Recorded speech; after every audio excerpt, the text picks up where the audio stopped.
I remember when Avatar came out in 2009, it grossed $2.7 billion, more money than any other movie made before. Since then, I've always been fascinated by major blockbuster hits, especially the ones that gross over $1 billion worldwide. These films stereotypically contain action and special effects, the kind of spectacle that would attract a massive audience. Movies like Titanic, Star Wars, Jurassic Park. But when adjusted to inflation, none of these movies take the #1 spot, because that place belongs to the 1939 epic Gone with the Wind, a romantic drama set against the backdrop of the American Civil War and Reconstruction period, and told from the perspective of the South. When adjusted to inflation, Gone with the Wind has grossed over $3.5 billion.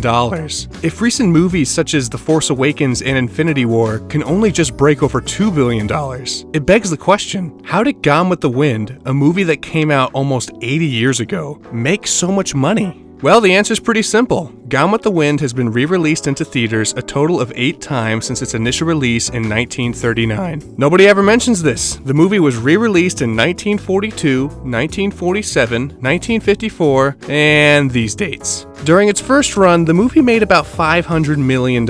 Still pretty impressive, but it's not the $3.5 billion figure that gets tossed around so much. That number is the grand total of the initial release and its subsequent 8 re-releases over the next 60 years. If you like this video, be sure to hit that subscribe button. No, I'm just kidding. Yes, Gone with the Wind shouldn't be regarded as the highest grossing film ever made when adjusted to inflation because of the amount of times it's been in theaters. I mean, no other movie's been re-released 8 times. It's not really a fair comparison. But despite all that, this shouldn't take away any of the movie's significance when it comes to the history of film, because you have to consider why this movie was re-released 8 times. I'm gonna take a wild guess here and say that it was probably because the movie was good and that people wanted to see it. So let's jump into the other reasons why Gone with the Wind made so much money at the box office. Okay, so without knowing anything, why do you think Gone with the Wind made so much money? Maybe you're thinking, okay, 1939, World War II just began, America was coming off the Great Depression.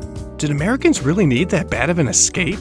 If that was your train of thought, then I congratulate you on remembering your American history. Though I don't believe Gone with the Wind made a ton of money simply because moviegoers were in such a dire need of a mental escape, it is important to recognize how World War II and the Great Depression affected this movie's performance at the box office. Premiering in December 1939, Gone with the Wind came out during a time when Americans were becoming increasingly aware of the political turmoil going on in Europe. As they watched the old world of Europe come crumbling down, Americans needed hope. And Gone with the Wind provided that hope. Not because it was a good movie, but because it reminded them that they were capable of surviving war, just like they survived the Civil War. Gone with the Wind also indirectly referred to the years of the Great Depression, particularly in its lead character, Scarlett O'Hara. Audiences related a lot to this Southern belle who lost everything, and then worked to overcome the adversity she experienced from the Civil War and Reconstruction period. Finding her traditional gender roles to be confining and silly, Scarlett assumed new responsibilities in order to survive in her new world. Her monologue at the end of the first act captures this observation perfectly, resonating especially in those who survived the Great Depression.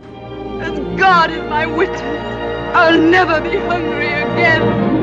But I should point out that the success Gone with the Wind experienced wasn't gradual, it was instantaneous. And that was thanks in part to the successful novel the movie was based off of. Published in 1936, the book was an immediate sensation. Within its first several months of publication, Gone with the Wind sold more than 1 million copies. The author, Margaret Mitchell, would go on to win the Pulitzer Prize in Fiction for her Civil War love story. The popularity of the novel caused major anticipation for Gone with the Wind, as readers were excited to see their new favorite book on the big screen. And this couldn't be more prominently seen than at the movie's world premiere on December 15th, 1939 in Atlanta, Georgia. The mayor of Atlanta built a 3-day festival around the premiere. The governor even declared that day a state holiday. This led to approximately 300,000 people lining the streets of Atlanta just to catch a glimpse of the stars from the movie. For many, it was the biggest event to ever happen in the South during their lifetimes. And this segues into the main topic I wanted to discuss in this video. Because if you've seen this movie,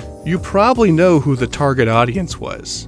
Gone with the Wind was catered to those who wanted to remember the antebellum period, the Old South, or as the foreword puts it, a civilization gone with the wind. And this movie's obvious glorification of that time period raises a thought. How much did the success of Gone with the Wind have to do with nostalgia for the old American South? To put it simply, I believe it had everything to do with it, or at least was a major contributing factor. You have to understand that the Civil War had only ended 74 years prior to the release of Gone with the Wind. To put that in perspective, that's about the same time we're currently removed from the end of World War II, so the memories of the Civil War were still relatively fresh for that time period. The popularity of Gone with the Wind caused a renewal in pride among Southerners, revitalizing their nostalgia for the Old South. You could see this at the world premiere. The streets were filled with thousands of Confederate flags and with people dressed in period costume. There were women who wore hoop skirts, lace gloves, and family heirlooms, and men who put on the Confederate uniforms of their grandfathers and great-grandfathers. The movie was different in the sense that it was told from the perspective of the losing side. And after decades of subjugation, Southerners finally felt they could be understood for what they were in a positive sense. But don't get me wrong, Gone with the Wind still at times perpetuated plantation mythology and revised the history and culture of the Old South. For example, the society scene in Tara, Georgia before the war was largely a Hollywood fiction. Most plantations were nowhere near as fancy as the ones seen in the movie. And of course, there's the movie's problematic depiction of black slaves. But even though Gone with the Wind was definitely romanticized, a central theme of the movie was the collapse and devastation of the Old South. Take a good look, my dear. It's a historic moment. You can tell your grandchildren how you watched the Old South disappear one night.